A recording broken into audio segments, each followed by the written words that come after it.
Whenever I tell someone I help people write their life stories and family histories, he or she always says, "That's so interesting. How did you end up doing that?"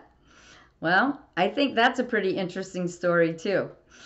Hi, I'm Patricia Charpentier, and welcome to episode 23 of the Life Writers Vlog, where you can find inspiration and useful tips to help you write your life stories. I started writing feature stories about people in a hometown newspaper in South Louisiana when I was 14. I went to journalism school at LSU, go Tigers, and continued to write feature stories in Baton Rouge newspapers. After college, I got a job at a newspaper as a feature writer and photographer. My dream job. I quit less than 1 month later, and I didn't write for 15 years after that. Looking back now, I know I was afraid. I didn't know that then. I was afraid I wasn't good enough. I was afraid I wouldn't be able to keep finding interesting feature stories to write. I was afraid to fail. I was just plain afraid. But I didn't know that then. It took a lot of years and a lot of therapy to help me understand that was fear.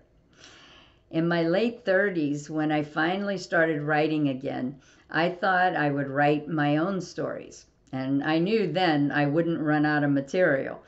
By that time, I had a successful career in technology I had been doing for a long time. In a discussion about how I could use my writing, my friend Amy said, "You know, I see you writing other people's stories, not just your own." My response ended the conversation. Nope, that would never work. Too time consuming, wouldn't make any money doing that. Amy shrugged, and we went on to talk about something else. 3 years later, I went back to Amy and asked, "How do you think me writing other people's stories might work?" Then we had a discussion about it. For the last 22 years, I've ghostwritten, edited, published, and taught life story writing. Amy's idea was a great one. In doing this work, I've met some of the most interesting people, and I've heard amazing stories from people who think their lives were just ordinary.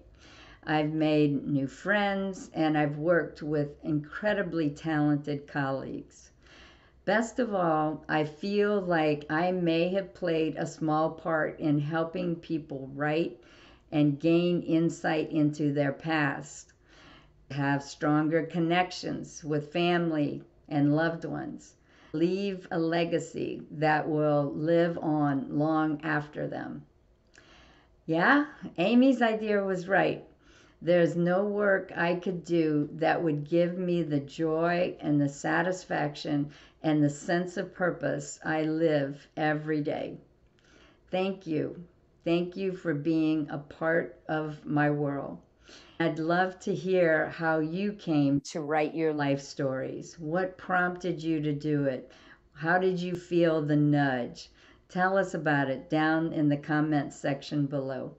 Thank you again for this wonderful career all of you have given me.